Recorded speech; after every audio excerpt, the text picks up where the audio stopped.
Mon rôle, d'abord de voir des films.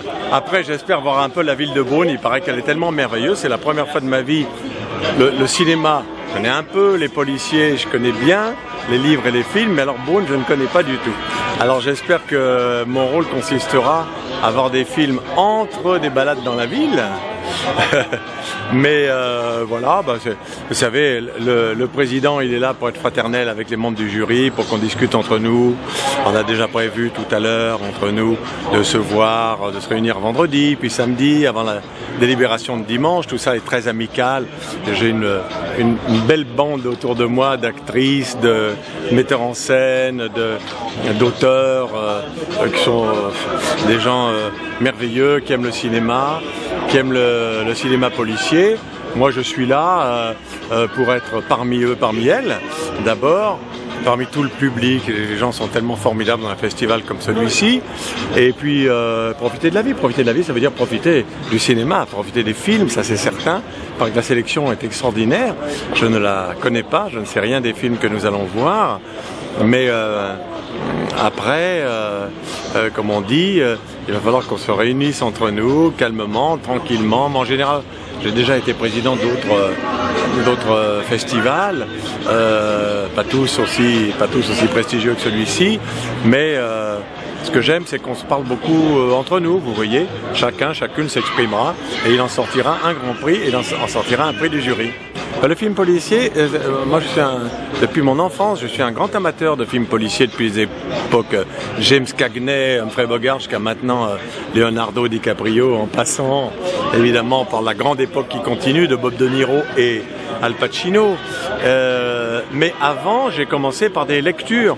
Quand j'étais enfant, quand j'étais adolescent, quand j'étais étudiant, je lisais Dashiell Hammett, à qui le cinéma doit Le Grand Sommeil et Adieu ma jolie, Jeff Chandler avec le fameux détective comme Humphrey Bogart a tellement souvent interprété, Marlowe, avec des films qui appartiennent à l'histoire du cinéma comme Le Faucon Maltais. Puis alors plus près de chez nous,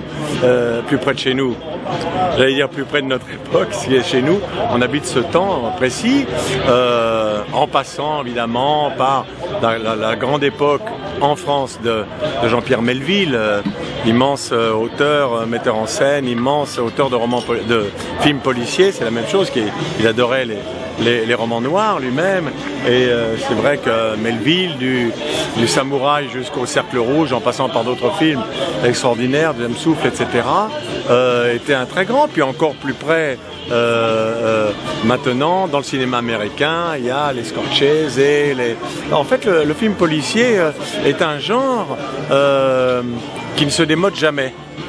Il y a quelquefois les moyens, un peu moins d'effets spéciaux, un peu moins ou quelquefois même, ce qui est très beau, des films sans flingue, ou des films sans coupables et sans victimes. C'est un genre qui passionne toujours tout le monde. Voir à la télévision les séries qui passionnent les gens, dont nous.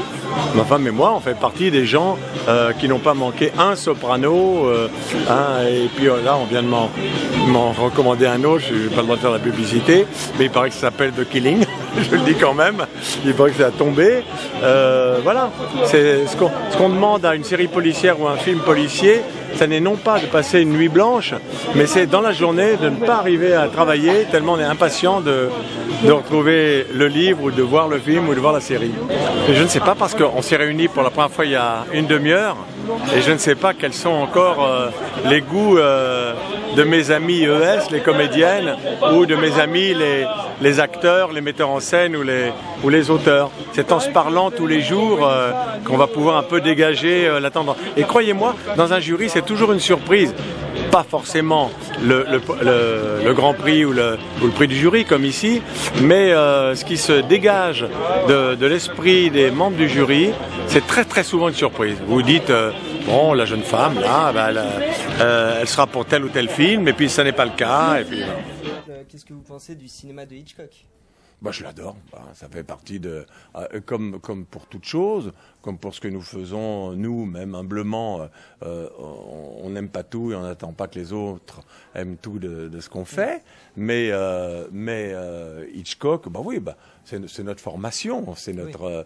à tous, avec les autres dont j'ai parlé, avec votre amie, avec votre consoeur Alice, c'est vrai que Hitchcock... Alors, il y a une chose, c'est que quand on revoit certains films, je ne me permettrai jamais de dire qu'ils ont vieilli, parce qu'on va tous vieillir, on va tous vieillir à un moment ou l'autre, mais certains films sont un peu plus rapidement troussés que d'autres. Mais c'est vrai que la plupart de ces films, déjà dans le noir et blanc, et après dans les films en couleur, avec Grace Kelly, avec Paul Newman, avec etc., sont des merveilles de... Évidemment, je suis partisan parce que je parle de scénario. Ce sont des merveilles de mariage, à propos de mariage, entre le travail de sa femme, Alma Reville, qui mettait toujours sous le boisseau. Elle était dans les génériques avec le petit personnel. Je veux dire, il n'y a pas de petit personnel, mais on voyait costumes, décorateurs et trucs, collaboration au scénario. C'était une Agatha Christie du cinéma. Voilà. Et lui savait très bien tirer de l'imagination de sa femme et de la technique de sa femme. C'est comme s'il avait été marié avec Mary Higgins Clark, qui n'est pas mon auteur préféré, mais qui est savante, pour ourdir des histoires. Et donc, cette façon, plus le personnage, son personnage, dont il faisait quelqu'un, il est le seul, à ma connaissance, dont les gens se disaient, comme s'ils allaient voir un acteur, on va voir un film d'Hitchcock, parce que avec